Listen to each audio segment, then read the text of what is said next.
You're listening to That Home Loan Hub. I'm Zibuni Salimova, here to make home loans and property investing simple, smart, and stress-free. Let's get you closer to your property dreams. All right, listen up to this episode. If you have an issue with your credit check, or if you know someone that has an issue with the credit check, and how defaults can be mistakenly loaded against your profile. Hello, Kunch. Good morning. How are you? Good morning. I'm on fire. Yeah, we're on fire, actually. All right. You have a really interesting case for us today. Yeah, I thought I'll share this case because in my years of banking and finance, this is the first time I've actually seen this happen. So what happened was I had a couple who one of the parties had a default lodged on their credit report.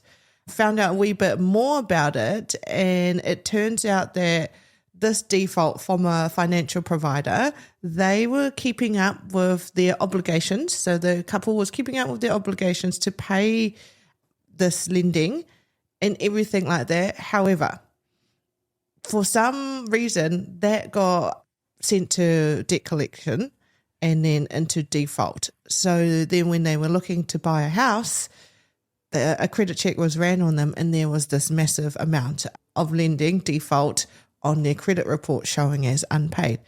The client had actually paid this all off as well. So they didn't actually understand why it got defaulted and things like that. And they kind of just accepted it, not knowing. And again, this is lack of financial literacy and just not understanding. So by working with them and just understanding the timeline of the default, the timeline of the agreement of them making these payments to this debt, it turned out that this financial provider actually made an error. Wow, so it was wrongly lodged against them. Yeah, so they made an error, lodged this default wrongly, which affected their finance application for a home loan. Because they got declined, right? Yeah. Based on the credit check. Yeah, they got declined everywhere. We even struggled at second tier lender as well because of the amount of this default as well. So it was a few $1,000s. So again, as we talked about in our previous episode, it's character. The character is looked at. It's saying, you didn't meet your commitments in paying that debt. We're not going to want to give you the step up to borrow, $700K, $500K worth of home loan. But at the end of the day, the clients actually disputed that with our support and encouragement for them to dispute that. The finance company apologized and it got removed off their credit report. Wow. So now we're reviewing the home loan application again. Wow. Yeah. What a win. What a win. Such a win for them, right? Yeah. And, as you mentioned, that comes down to financial literacy, but also I think, Kunj, it comes down to trust, right? We as consumers trust Oh, that 100%. the organization we have debt with will do the right thing by us. Yeah. We don't question it. No. We just think that we live in a society where everything just done automatically by the system, and if the system is right, the system is right. We don't think that the system could be wrong. Yeah. So I think in the case of these clients, as you say, they just assume that the system is right and they're in the wrong. Yeah. And to actually dig deeper and find out that they were in the right and the system just had it wrong. Yeah. What a win. It's such a win. And like you said, that financial literacy, or as consumers, we would just accept it. Even as experienced advisors like us, we kind of were like, okay, there's a default, what can we do sort of thing. It's quite a large one. Okay, it is a decline because those things are really hard to mitigate, right? But yeah, after investigating, you're like, actually, there is something wrong here. Just, dispute it. And it was such a good outcome for them and a really good learning curve for me. Did you trust your gut feeling on this one? Yeah, I was just like, this doesn't look right. Like, something's off. Correct. And knowing the client as well and their character, you're like, yes, you guys do, pay your debts and meet your obligation and things. There's just something a little bit wrong here. So, yeah. I love that. I love when we follow our gut feeling. Yeah. And often people laugh at me. They're like, how can you just follow your gut feeling? You're a finance person. You're supposed to, follow your mind and the numbers and things like that. But I could have, right? And I did, actually. I was just like, oh, no, what can we do? Like, even speaking to you, we're just like, like that was our saving grace going to second tier, and that was even hard work. And then, it was just like, nah, I just want to find out a little bit more and just probe the clients that wee bit more. And Yeah. I could have just said, decline, done, dusted, close that case down. And that's what happened to them, right? Before they came to you, they actually got declined already by another advisor, and there was no further investigation done. It was sort of too hard basket, see you later.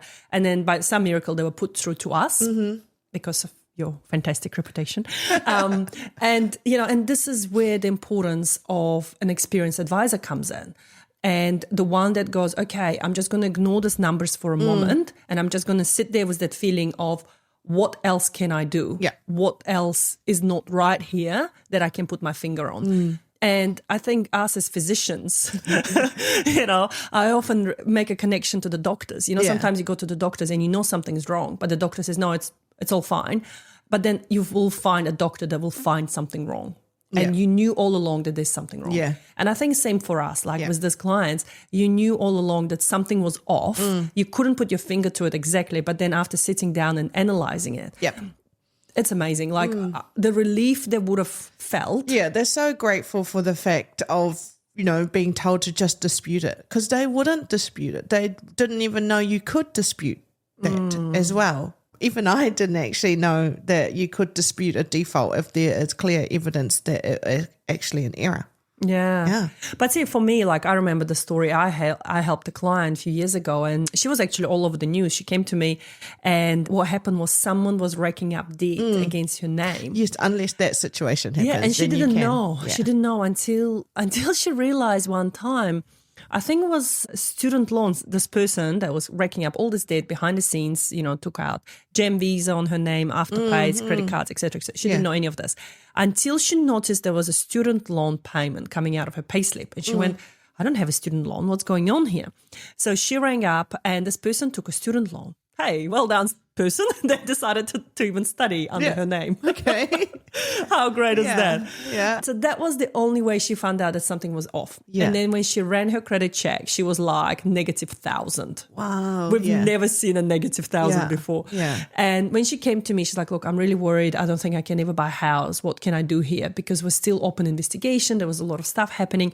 And we managed to get her into a home within 3 months. Yeah. Because we managed to dispute all of that. We managed to clear all of that debt and get her credit score back to 900 points. And to her, just like those people, she didn't know that she could dispute or be in a winning position to buy a house. Yeah. Because she thought that's it. The life is over now. Yeah. Actually, that's a good point though, eh?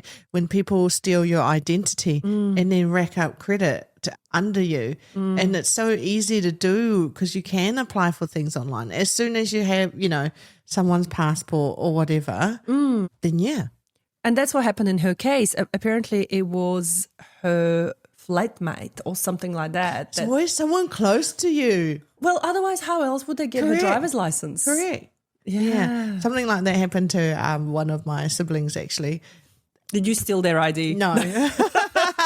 The passport was getting delivered, and obviously that passport got intercepted and picked up in the mail, and then used the passport to get a phone offline. Yeah. Wow. That's crazy, yeah. I remember back in the day when I was super young and I had this boyfriend, dodgy boyfriend, and we broke up, and he went and he racked up a lot of debt under my name. And I didn't know that until I received a call saying, hey, you need to make payments for this camera. I think he bought a camera. He was into photography, good boy. And I was like, what camera? What are you talking about? So yeah, he went and got debt under my name too. And to me, I just remembered the story. I was like, oh, this is weird. And I had to dispute it too. So guys, don't be gullible. You can dispute the debt if it's been wrongly added if you believe there's an error or it's been wrongly loaded or something, dispute it. Yeah, absolutely. Everything can be disputed. So Kunj, tell me as we wrap up, can these people buy the house? Yes. Awesome. Yes. Awesome. Thank you. That's what we want to hear. So thank you so much, and up to the next one. See ya. See ya. Bye.